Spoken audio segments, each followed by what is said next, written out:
Morning दोस्तों। और बताओ सब बढ़िया? अपने तो देखो एकदम सब बढ़िया है और उम्मीद है तो आप लोग भी एकदम मस्त होगे, तंदुरुस्त होगे, बढ़िया होगे। दोस्तों हर एक दिन की तरह डेली ब्लॉगिंग के तो आज है 5वां दिन और 5वें दिन हम आ चुके हैं वर्कआउट पर, मतलब कि जिम पर आ चुके हैं और अब हम चलते सीधे अंदर।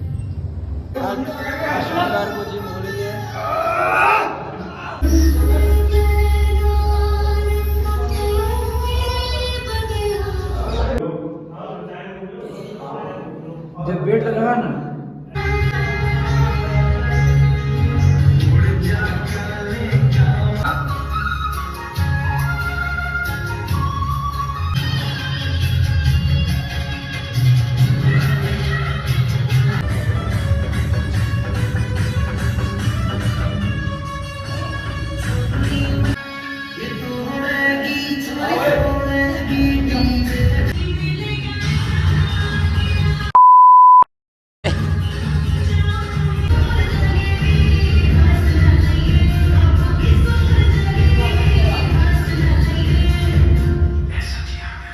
वर्कआउट को समापन करके हम निकल आए हैं बाहर, क्योंकि 8:02 हो गया है, क्योंकि मुझे अब रेडी भी होना जाके और वर्किंग पे भी जाना है। तो अब चलते हैं सीधे घर पर, फ्रेश होते हैं, उसके बाद निकलते हैं वर्किंग पे।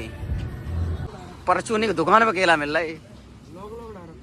हाँ मित्र बताओ, ना डालें हैं?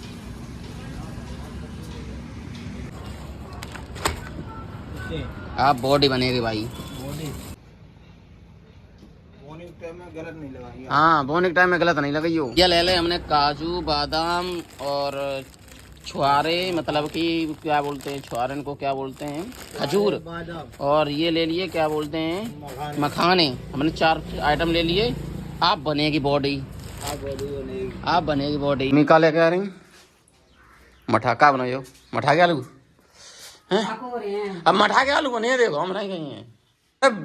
विवेक उठ, सुनता बेलिया यार, शेक बना यार, सुनो पुलिया शेक बना। अब लाइट चल रही कोई 100 ग्राम हल्दी ले आओ और बस, सौंठ और हल्दी बन जाए बस। और तेल है वो, और घी बनाइयो ना, रखो तो पूरा डब्बा रखो घी को। घी में ना बनाए ना तो और वो ले आइयो बा मिठाई और किसमिस बनाई, किसमिस नहीं लाया और चिरौंजी नहीं लाया, ऐसे लड्डू निकला। सो नहीं तो फिर क्या लड्डू नहीं, जब तुम मॉल जाते। खाना तो खाए नहीं। अच्छा विवेक खाता हाँ जब ऐसे तमाला शेक बने रोज हैं।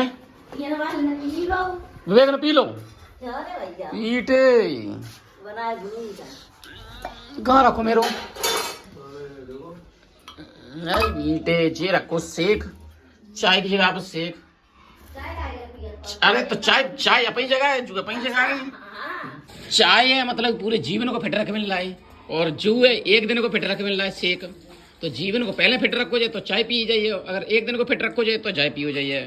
तो भैया विवेक ने बनाओ एकदम बढ़िया शेक, जैसे कि आप देख रहे हैं शेक बना दिया खूब गाढ़ा गाढ़ा एकदम मलाई मार के। फिर मैं रेडी होता हूँ वर्किंग के लिए, और मैं अपना जो मम्मी ने बताया था कि आलू तलेंगे और मट्ठा मिलेगा, और मट्ठे के साथ में 2 रोटी मैंने रखी, और मैंने इनको खा के मैं निकल गया सीधा वर्किंग के लिए।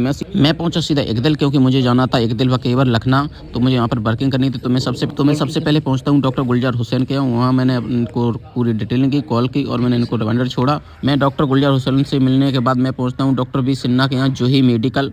तो वहाँ पता चलता है कि वहाँ डॉक्टर सर तो नहीं हैं, लेकिन उनके लड़के हैं। जैसे कि आप देख रहे हैं ये जो चेयर पर उनकी बैठे हुए उनके लड़के ही है। तो इनसे मैं मिलता हूँ और बात करता हूँ अपने प्रोडक्ट का। फिर देखता हूँ कि एक भी पेशेंट नहीं है, केवल एक पेशेंट जो लेटा हुआ है, बस एक ही पेशेंट है, मतलब कोई भी किसी भी प्रकार का पेशेंट नहीं है, जिससे कि मेरी सेल भी नहीं हो रही है।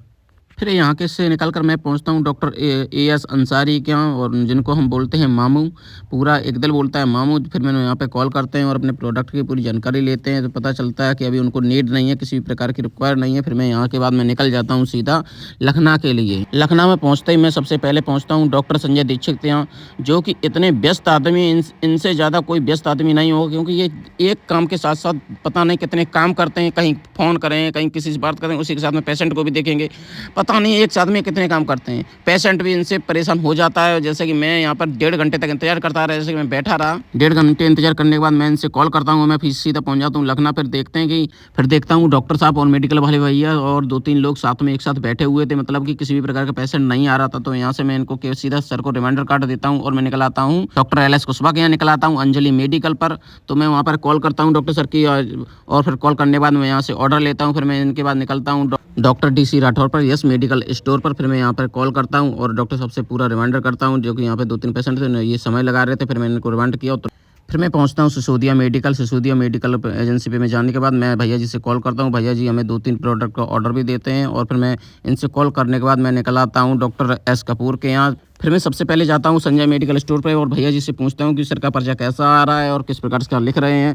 फिर वहाँ पे मैं पूरी जानकारी लेता हूँ। फिर मैं उनके बाद जाता हूँ डॉक्टर S कपूर के यहाँ कॉल करने के लिए। फिर मैं सर से कॉल करता हूँ और उसके बाद निकल आता हूँ मैं डॉक्टर समित त्रिपाठी के यहाँ। मैं देखता हूँ कि सर वहाँ पर नहीं है। फिर मैंने वहाँ पर रिमाइंडर रखा और रिमाइंडर छोड़ने के बाद मैं निकल आता हूँ कंचन मेडिकल स्टोर बकेवर में। मैं दद्दा जी से बात करता हूँ, दद्दा जी कुछ ऑर्डर भी देते हैं मुझे अपने प्रोडक्ट का। उसके बाद मैं निकलता हूँ इटावा के लिए। इटावा निकलते ही मैं आ जाता हूँ सीधा अपने स्टॉक्स, क्योंकि मुझे ये जितने ऑर्डर लिए हैं वो ऑर्डर देने हैं वहाँ पे जाके। जब मैं वहाँ देखता हूँ तो भैया जी मिलते नहीं है। तो मैंने सोचा कि अंदर होंगे घर में, तो पता चलता है कि वो घर पर भी नहीं है। घर पर के वो गए हैं सीधे कानपुर। तो कानपुर जाने का मकसद यह था क्योंकि उनके पिताजी की तबीयत थोड़ी ख़राब है, तो इसलिए वो वहाँ पे कानपुर जाते हैं। तभी देखते हैं कि हेलमेट लगा एक लौंडा आता है, मतलब कि एक पेशेंट बन चुका है, ये दूसरा तैयार है, मतलब ये अब सप्लाई करता है ये। फिर मैं इनसे भैया जी के और सुमित के बारे में पूछता हूँ कि सुमित की तबीयत कैसी है और भैया जी कहाँ पर गए हुए हैं। तो ये पूरा बताता है कि सुमित अब कल छुट्टी होने वाली है और भैया जी कानपुर गए हुए हैं, इसलिए आज मैं पूरे दिन वर्किंग करता रहा। तो फिर हम लोगों में कुछ हंसी मजाक हुई। हंसी मजाक होने के बाद हम लोग निकल जाते हैं अपने अपने धंधे पर। ये सीधे चले जाते हैं जॉली मेडिकल, सपना मेडिकल और आशीष मेडिकल पर। मैं निकल आता हूँ सीधा डॉक्टर मयंक संख्या के यहाँ, जहाँ पर मेरा सैंपल रखा हुआ था। जैसे कि मैंने आपको बताया था कि कंपनी सारी चीज़ें प्रोवाइड करती है। सैंपल हो गया, रिमाइंडर कार्ड हो गया। मेरा कंपनी में जो एड्रेस डला है वो रेजिडेंशियल एड्रेस, मतलब कि भैया जी के क्लिनिक का ही डला है, और जो मेरा परमानेंट एड्रेस है वो नहीं डला हुआ है। फिर हम मिलते हैं विकास भाई से। विकास भाई ने बताया कि सैंपल नीचे रखा हुआ है, कि आप अपना सैंपल उठाएं और यहाँ से निकल जाएं। फिर मैंने इस अभद्र भाषा को मद्देनजर रखते हुए मैंने बोला, जा तेरी मेरी आज से कुट्टी हो गई, दोस्ती ख़त्म। फिर मैंने अपने बेड के नीचे से अपने सैंपल के बॉक्स निकाले। बॉक्स निकालने के बाद मैंने एक सलाह ली, जो कि छोटू भाई थे। छोटू भाई ने पूरा मेरे सहयोग दिया और मेरी गाड़ी पे ये बंधवा दिए। दोस्तों यहीं पर देते हैं अपनी वीडियो को विराम, और आप लोगों से विनम्र निवेदन है कि यदि आप लोगों ने अभी तक सब्सक्राइब नहीं किया तो सब्सक्राइब कर लें, और दोस्तों लाइक तो बनता है और कमेंट करना बिल्कुल ना भूलें। फिर मैं छोटू भाई से विदाई लेता हूँ और मैं निकल आता हूँ अपने सीधे घर के लिए।